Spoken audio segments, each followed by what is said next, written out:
Assalamualaikum warahmatullahi wabarakatuh. Perkenalkan, nama saya Gigi Firmansyah, mahasiswa program studi S1 PJJ Manajemen Universitas Siber Asia tahun akademik 2025-2026. Di sini saya akan mempresentasikan hasil pengerjaan ujian akhir semester mata kuliah manajemen risiko kelas MC507 dengan dosen Dr. Insinyur Goklas Siaha MM. Di sini untuk ujian akhir semester, kami mahasiswa disuruh untuk memberikan rangkuman dan ringkasan dari artikel maupun jurnal yang terpublikasikan pada tahun 2025 sampai 2025. Di sini langsung saja saya akan memasuki artikel yang pertama atau jurnal yang pertama, yaitu dengan judul Manajemen Risiko Kredit pada Perbankan Syariah. Sebagai penulis yaitu Eristiana Koirunisa, Novailah Rosiah, dan Rosatri Octavia. Diterbitkan di Jurnal Pajak dan Analisis Ekonomi Syariah tahun 2024. Untuk poin yang pertama, yaitu kita akan membahas latar belakang masalah, yang mana risiko kredit sering terjadi di bank syariah karena nasabah tidak mampu membayar kewajibannya.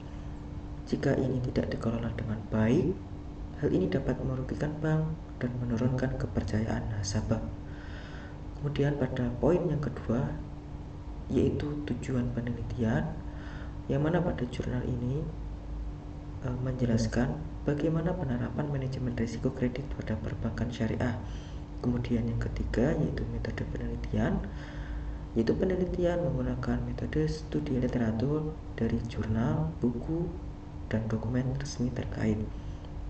Kemudian yang keempat, hasil penelitian, yang mana bank syariah menghadapi risiko gagal bayar dan mengatasinya dengan pengawasan manajemen serta langkah seperti rescheduling, restructuring, dan reconditioning. Kemudian pada poin yang kelima, yaitu implikasi, yang mana manajemen risiko kredit membantu bank mengurangi kerugian, menjaga stabilitas, dan meningkatkan kepercayaan nasabah. Selanjutnya untuk artikel dan jurnal yang kedua, yaitu judul pengaruh penerapan manajemen risiko bisnis dalam Small Business Development. Sebagai penulis Tata Francisca Putri, Destiana Savitri, Putri Taskia, Sevilla Nadia Amanda, Sena Amanda, dan Yulia Cynthia. Diterbitkan di Mulia Jurnal Pengabdian kepada Masyarakat pada tahun 2023. Untuk poin yang pertama, latar belakang jurnal tersebut, yaitu setiap usaha memiliki risiko, termasuk UMKM, coffee shop. Risiko seperti kenaikan harga bahan, persaingan usaha, dan dampak COVID-19 dapat menyebabkan kerugian jika tidak dikelola dengan baik. Selanjutnya tujuan penelitian, yaitu menganalisis risiko bisnis yang terjadi pada UMKM, rencana kopi, serta pentingnya penerapan manajemen risiko. Kemudian yang ketiga, metode penelitian. Penelitian menggunakan metode deskriptif kualitatif melalui studi literatur dan diskusi kelompok atau FGD dengan pemilik dan karyawan UMKM. Kemudian yang keempat, hasil penelitian. Risiko utama yang ditemukan adalah kenaikan harga, kualitas bahan baku, dan dampak pandemi.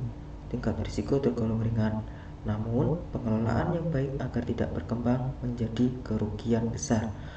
Kemudian yang terakhir ada implikasi, yaitu penerapan manajemen risiko membantu UMKM mengurangi kerugian, mengontrol pengeluaran, dan menjaga keberlangsungan usaha di masa depan.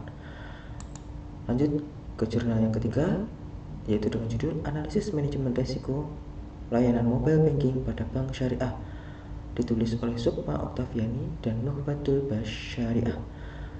Diterbitkan di Jurnal Manajemen dan Penelitian Akuntansi Jumpa pada tahun 2022. Latar belakangnya yaitu perkembangan teknologi membuat bank menyediakan layanan mobile banking, namun banyak nasabah masih khawatir terhadap risiko seperti penipuan dan pencurian data. Kemudian tujuan penelitian, menganalisis jenis risiko pada layanan mobile banking dan upaya bank syariah dalam mengelolanya. Yang ketiga ada metode penelitian. Penelitian menggunakan metode kualitatif deskriptif melalui studi pustaka dari jurnal dan literatur terkait. Kemudian yang keempat, hasil penelitian. Risiko mobile banking meliputi human error, penipuan, dan kejahatan siber. Bank syariah telah memiliki sistem manajemen risiko dan langkah pencegahan yang baik. Dan yang terakhir, implikasi. Manajemen risiko yang baik membuat layanan mobile banking aman digunakan dan meningkatkan kepercayaan nasabah.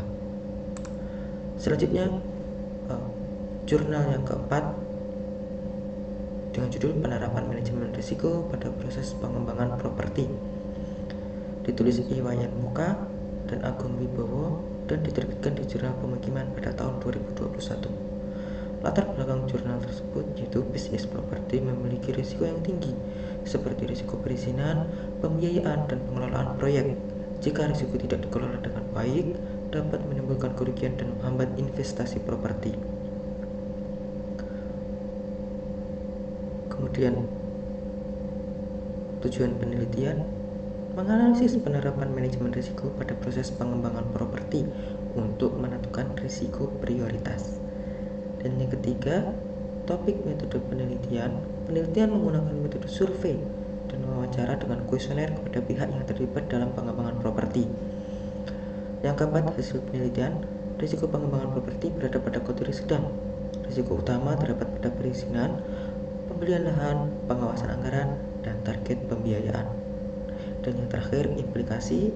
Manajemen risiko membantu pengembangan menentukan prioritas, mengurangi kerugian, dan mendukung pengambilan keputusan investasi properti.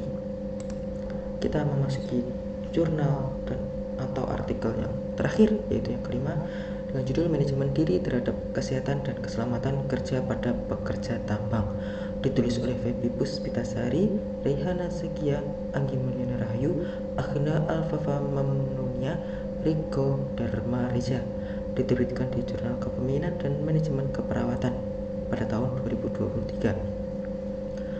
Untuk topik latar belakang masalah pada jurnal tersebut, kecelakaan kerja di sektor pertambangan sering terjadi akibat stres kerja, kelelahan, perilaku tidak aman, dan kurangnya penggunaan alat pelindung diri (APD).